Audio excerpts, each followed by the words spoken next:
Welcome, listener. I'm glad you're here. Take a seat, next to the fire. Welcome to Obscura, where we shine a light on the dark.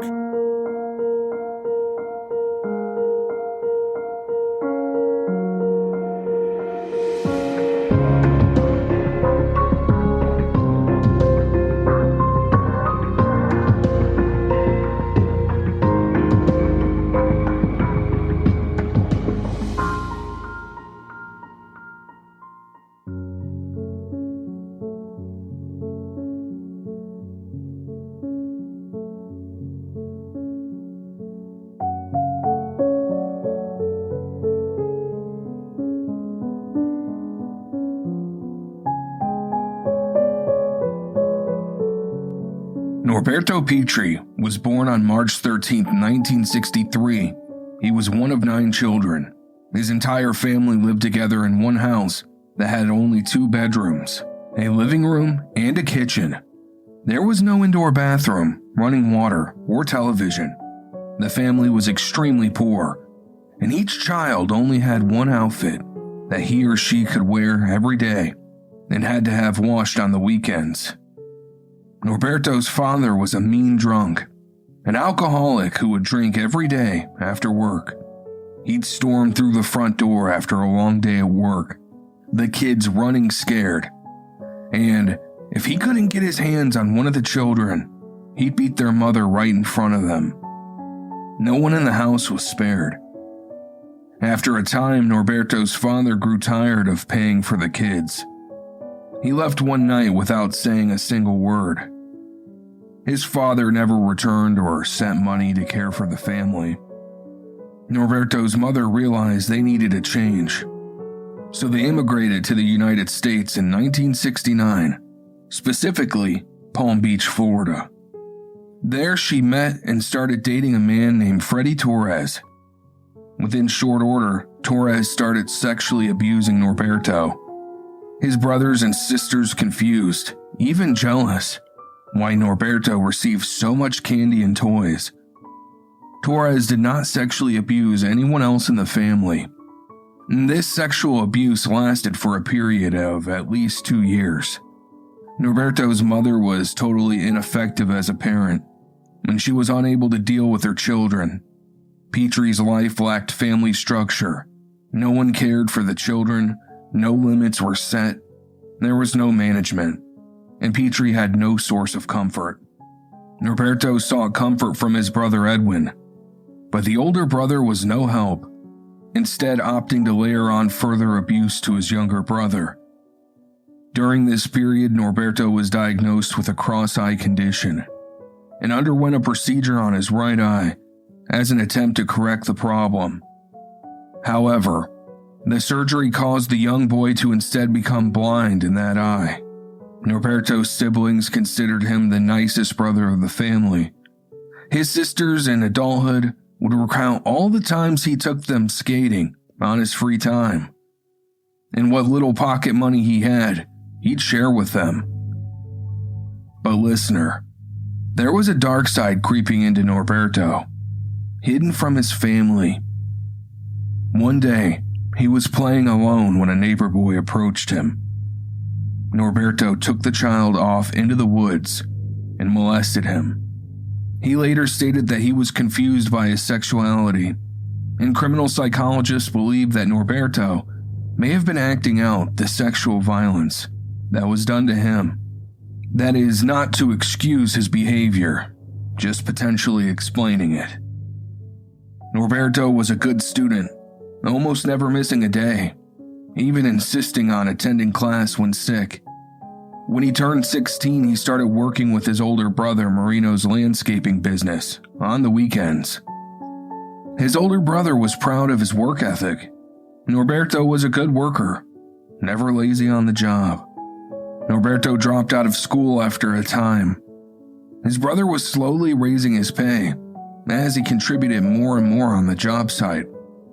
Marino privately reflected that Norberto was going to outpace him if he continued to learn and improve at this rate.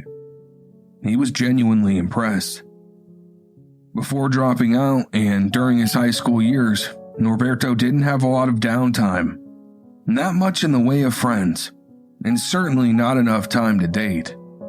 When he turned 20, he met a nice woman who had a daughter. Their relationship soon developed, and Norberto moved in with her. It was his brother Edwin who introduced him to drugs. Norberto was arrested for possession, spent a night in jail, and once out, vowed to quit the habit. I can imagine you know where this one's going, listener. He soon relapsed. His cocaine use became daily, and eventually he'd use all day, every day. Then, to make matters worse, he graduated to freebasing. The effects of freebasing are more intense, and freebasing causes extreme anxiety, exhilaration, restlessness, excitement, and hyperarousal. The crash following the use of the drug causes extreme irritability, hostility, argumentativeness, erratic behavior, unpredictability, and uncontrollable kinds of behavior. Also attributable to this condition is poor attention span, distractibility, extreme depression, and paranoia. These symptoms can last for any length of time, from an hour to much longer. Norberto became paranoid, scared. He wouldn't sleep for days. He tried to quit, last a couple of days, but soon he was fiending for more. One day his sister Romana found her brother alone in the room with a shotgun. Norberto had to be talked down from killing himself. He was wasted and at the edge. Around this time, Norberto fell into gang life, and the members of the gang got him into drinking. It was suggested to him that this could curb his coke habit.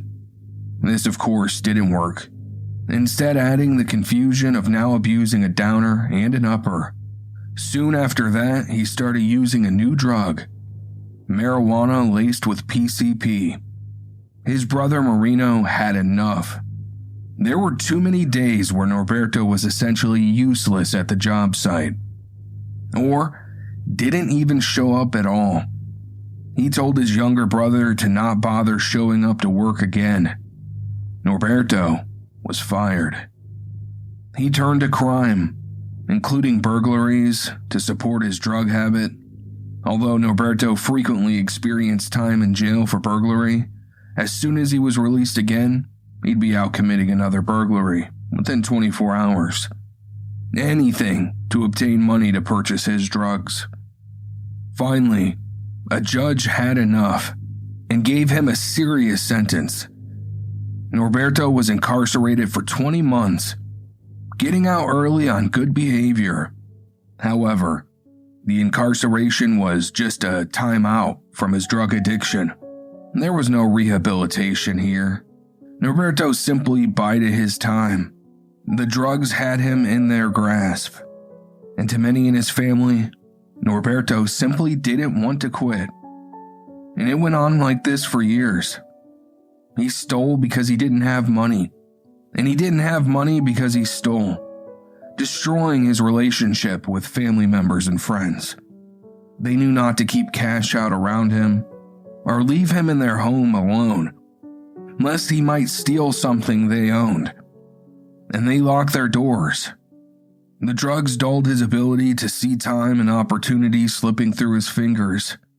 His girlfriend left him. She viewed him as a loser that couldn't or wouldn't change.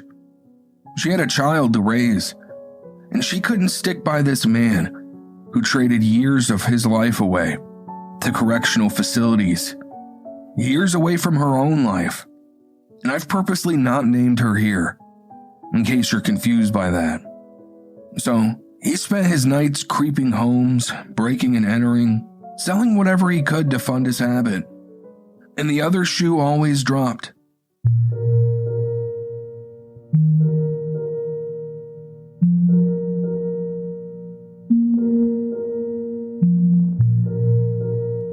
On August 18, 1988, Norberto walked away from the Lantana Community Correctional Worker Release Center.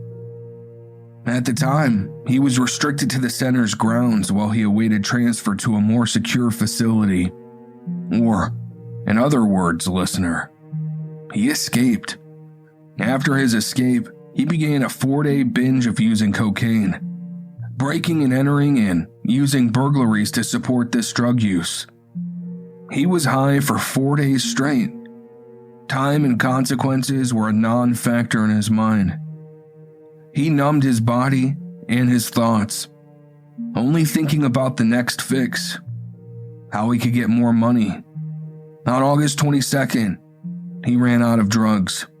Driving a pickup truck he had stolen the day before, Norberto went to a house, broke in, and stole items including a 9mm semi-automatic firearm and a .38 caliber revolver. He placed the revolver in his waist and the 9mm in the glove box of the truck. He then returned to the house and walked into the kitchen. Norberto checked the cabinets looking for trash bags. He couldn't find any. He went to the master bedroom and stripped a pillowcase from a pillow. He then used the case to start bagging up jewelry.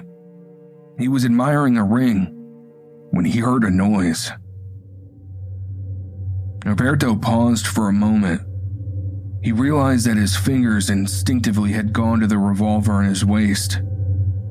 His throat clicking, sweat pouring down the side of his face.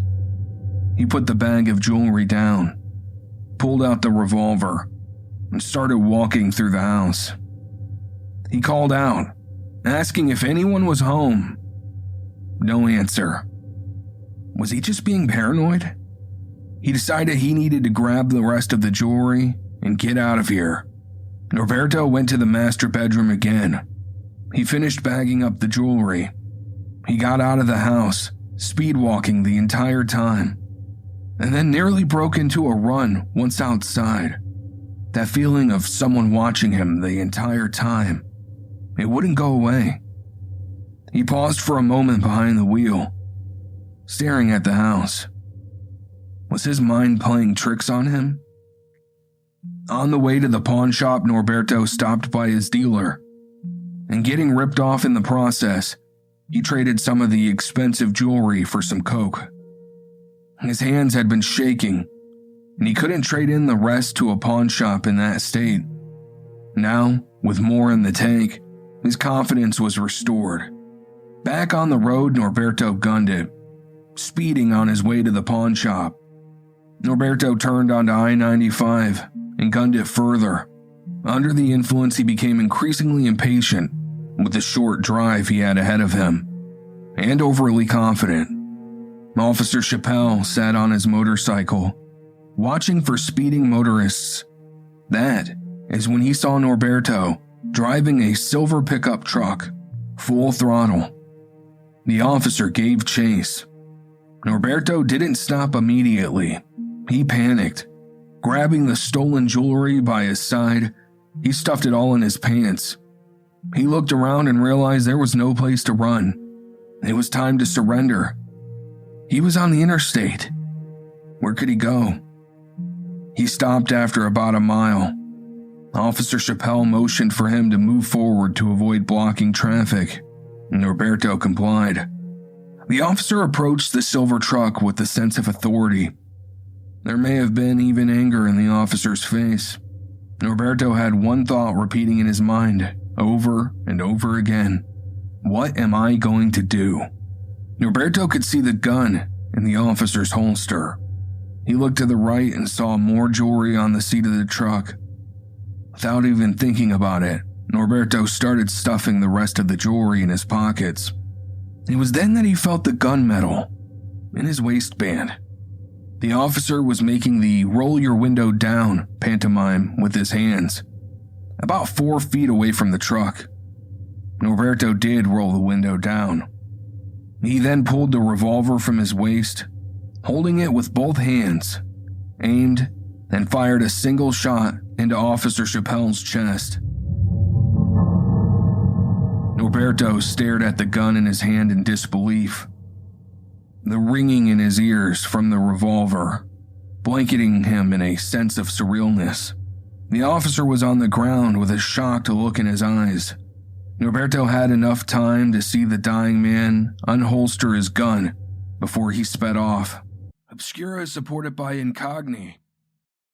Listener, do you know how easy it is for someone to access your information? Let me ask you something. When is the last time you plugged your name into a search engine? You might be surprised by what turns up, and I know I was. The disturbing conclusion I came to, that there was far more of my information available from a quick search that I'm comfortable with. You see, our data is bought and sold before we even understand why. We were giving away our email address and phone numbers to every store or website that asked. These data brokers aggregate your personal information, including your names and aliases, social security number, login credentials, home address, location history, online activity, and much, much more. All of this is available for purchase by businesses and can fall into the hands of criminals. And that there is the problem. The number of victims in these data breaches have skyrocketed, jumping up by 41% since 2021. Just as an example, you ever get slammed by spam robocalls? Well, now you know why. The good news is that you have the right to protect your privacy and request data brokers delete the information they hold about you. The bad news is that it would take you years to do it manually, just once, and you need to repeat the process every few months as data brokers continue collecting your data and creating new records. That's where Incogni comes in. They're here to do the heavy lifting and give you a way to regain control of your data. Head over to Incogni.com and see what I mean. That's INCOGNI.com, Incogni.com. Listener, have you ever owned a dog that suffered from health issues? I have. Coping with this traumatic experience has led to me being more proactive when caring for my furry friends. That's where actress Katherine Heigl comes in. She's helped save over 16,000 dogs through her foundation. Says she's seeing more issues with dog joints, odors, and health than ever before. And after doing a ton of research, she feels there's one place we can look to improve any dog's health, and that's their food. What she discovered is that the way many dog foods are made can actually create toxins that could be wrecking our dog's health. And this is true even for many of the premium brands. She has found that by just adding a few special superfoods to her dog's food, she saw huge transformations in their health. In fact, she made a 20-minute video explaining step by step how anyone can do this same thing to see incredible changes in their dog's health. Listener, I have watched this video, and honestly, it is 20 minutes well spent. The health of my animals means everything to me. This stuff has improved the coats and energy of mine, and they love it. Normally they are picky with their food, but they really enjoy this stuff. It's time for you to get proactive. Go to badlandsranch.com/obscura and order right now to get up to 50% off your regular priced order with a 90-day money-back guarantee. If you want your dog to experience all these incredible things, go to badlandsranch.com/obscura today. Chappelle radioed, "I've been shot. I've been shot." He then laid his head back and died. The first officer who arrived at the scene saw that Chappelle's gun was still in the holster. The holster had been unsnapped, slightly pulled out, but not quite. This, however, indicates that Chappelle did try to remove his weapon. After leaving the scene of the shooting, Norberto went to his nephew's house for help disposing of the truck. He dumped the truck in a canal off the Florida Turnpike, leaving fingerprints all over the driver's side window. Officer Chappelle's death prompted an intense search. The truck in a canal with Norberto identified as the prime suspect. Now on the run, he stole another truck. He was later spotted by police officers near his sister's apartment, and later by an off-duty officer at a church. The officer grabbed Norberto's shoulder and told him he was under arrest. When the officer looked down, Norberto was holding a gun. The officer was tied up. Norberto escaped. That same evening, a couple and their 5-year-old son were in their car in the driveway of their home. As they prepared to leave, the husband realized he had left something in the house. When he returned to the house, Norberto got in the car and told the wife, "We're leaving. We're leaving." She instinctively started screaming. Understandable. Shocked that a random man now sat next to her, he told the woman, who was in the driver's seat, "Drive, or I'll shoot you." Norberto pointed the gun at her. The woman looked down at the gun, back to the gunman. She started screaming again. Frustrated and panicked, he reached over and opened her door. He then pushed the screaming woman out of the car, began to drive away.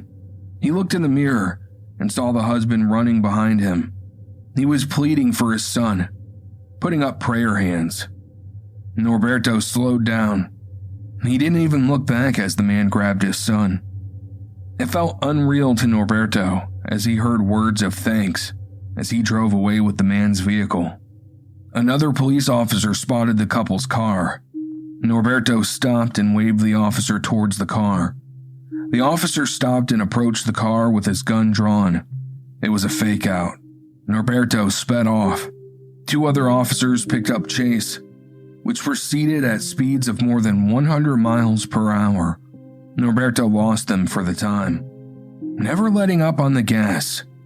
It was certainly a strategy, maybe not a smart one, because eventually he lost control of the car, crashing driver's door first into a barricade. Everything was smashed up, and he looked over himself to check for damage. He was surprised to find that he was fine, not even bleeding. He crawled into the passenger's side and then jumped out of the car and began running. As Norberto ran, he reached into his pants and pulled out a bag of cocaine and put it into his mouth. Started the impossible challenge of chewing it and swallowing it. It wasn't really working out. He could hear sirens closing in. No matter how hard he ran, the sound was gaining distance. He could hear the blood pumping in his ears. He saw his shoes hitting the ground, but it started to feel like he was in slow motion. Norberto was slowing down. He had expended so much energy.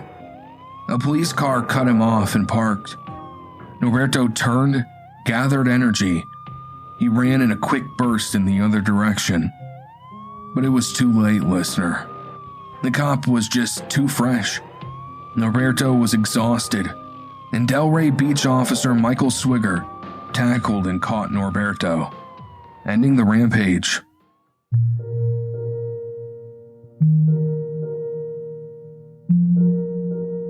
Sitting in the back of the car, Norberto breathed heavily, his hands cuffed behind his back. He was covered in a slick oil of sweat. Officer Swigert stood over him for a moment, waiting for backup. Without being propositioned, Norberto admitted to Officer Swigert that he shot the officer who stopped him when he was on his way to sell stolen goods. Norberto broke down and cried. He said that he didn't want to hurt anyone, that he was scared and his hands seemed to take over. When emergency personnel arrived at the original scene, Officer Brian Hayward Chappell was pronounced dead at the scene. He was 31 years old. Searching his name online, I found a remembrance page that I want to take a moment to read here, dated August 22nd, 2022, by Detective Ron Tomasi, retired, of Palm Beach, Florida Sheriff's Office. It reads, "Dear Brian, wow, 34 years since you left us. Your death has never quite left all of us working that day, and never will. I've been to your gravesite several times over the years, but have since retired and moved away. But the events of that day are still vivid. Rest in peace, Brian, in remembrance of you and your sacrifice." Winston Churchill once said of his military, "Never have so many owed so much to so few." And that could be said of you. Others who have made the ultimate sacrifice, and those of us who served and answered the cry of the wolf at the door. Listener, the trial and surrounding media turned into a circus. Norberto was a cop killer, and cop killers, well, they did great ratings. He was photographed and recorded doing his perp walk, Norberto's head held low while he was bathed in flashing lights of cameras, and the journalist shouting unanswered questions at the once straight-A student with his entire future ahead of him left unwritten. At his trial, Norberto testified that he panicked under the influence of cocaine. His state-appointed defense attorney suggesting that the drugs turned an otherwise good man into a monster. I don't have to tell you that the state argued otherwise, telling jurors not to buy it, stating that Norberto had his chance to change many times in his life, that he was a repeat offender, and that this time he made the one mistake he couldn't excuse away. And the jury agreed with the state. They recommended death. Norberto started shaking, his face betraying his horror.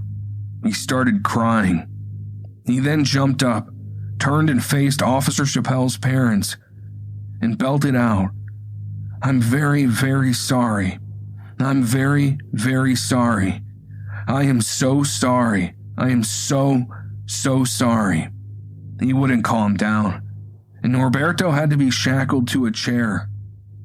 The judge wasn't buying the display. He told the sobbing man that this was not the act of a remorseful man, that Norberto only cared that he was facing the consequences of his actions. In imposing the death penalty, the trial judge found 4 aggravating factors. 1. The murder was committed by someone under a sentence of imprisonment. 2. The murder was committed while Norberto was fleeing after committing a burglary. 3. The murder was a homicide, committed in a cold, calculated, and premeditated manner, without any pretense of moral or legal justification. 4. The murder was committed to avoid arrest or to escape. The murder was committed to disrupt or hinder the lawful enforcement of laws, and the victim was a law enforcement officer performing his official duties. 5. The trial judge found no statutory or non-statutory mitigating factors. Noberto Piertri still sits on death row, using the appeals process to stretch out his sentence. It has been a point of contention in the city of Palm Beach. In 2008, an article was written by the Palm Beach Post in which Brian Chappelle's father, Tom Chappelle, 88, said, "There's a good chance Noberto Piertri will outlive him." I leave you with a quote, listener. Norberto's father said, "The appeals process is way too long. I felt this way before my son was killed. I would forgive him if that would bring my son back."